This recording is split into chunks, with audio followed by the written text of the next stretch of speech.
loans. Thank you. Gareth Hughes.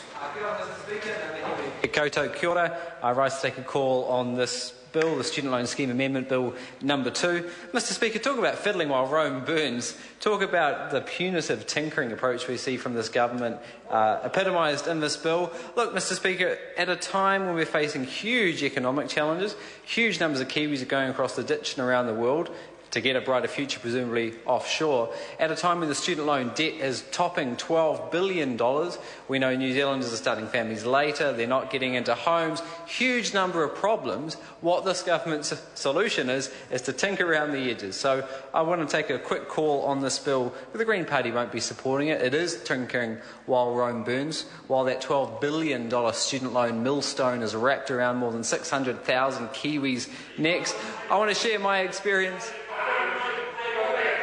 I have paid mine back.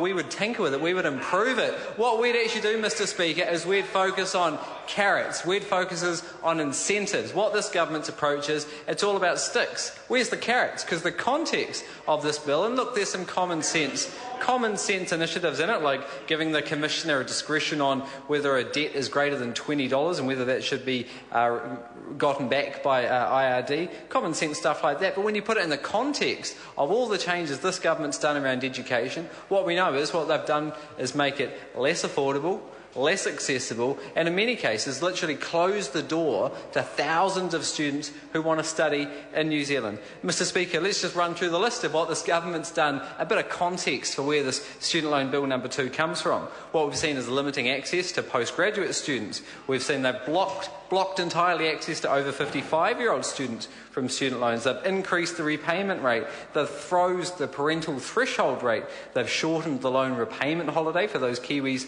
who do go overseas, presumably so we don't want them to come back. We've seen new fees introduced on the student loan scheme. The problem is, of course, that they want to introduce interest, but it's so popular amongst New Zealanders they couldn't do it, so they've had to introduce interest by stealth. There's been a whole bunch of new fees. They've egregiously, as Megan Woods pointed out, retrospectively applied past rate changes. Retrospectively, of course, again, shutting the door to hundreds of students who wanted to study.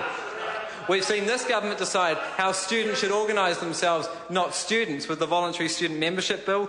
Now, I want to touch on the point made by one member who I can't recall. No, it was Jamie Lee Ross, who was playing with the figures. Talk about spin like Shane Warne, Mr Speaker, when he's talking about the percentage of money spent by the government, because it's not fair to describe it like that, because we actually spend more than other countries if you use that measurement, because we pay for their fees through the student loan scheme. If you compare apples with apples, what we know is we actually spend $3,000 less per student than the OECD average. So it's unfair. I don't believe it's true to be comparing those figures in that way. And when you do compare apples with apples, we're spending less. So, Mr Speaker, when you add it all up, when you see this tinkering on the fringes, but the whole range of very negative changes this government has introduced, which has made it less affordable, less accessible, and in many cases downright impossible to be a student, you've got to question the government's motivation, because we want New Zealanders apparently to have a brighter future. We want to keep our Kiwis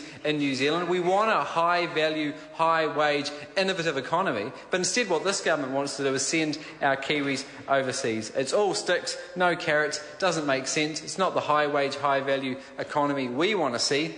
Focusing on education, because I guess the big difference is the government benches see education simply as a cost. On this side of the House, Mr Speaker, we see education as an investment. We see it as an investment, and that's why we would put more carrots in place, not all these list of changes which make it more affordable, less accessible, downright impossible to be a student in New Zealand. It's unfair, Mr Speaker. That's why we won't be voting for this bill this evening. Kia ora. Michael Woodhouse.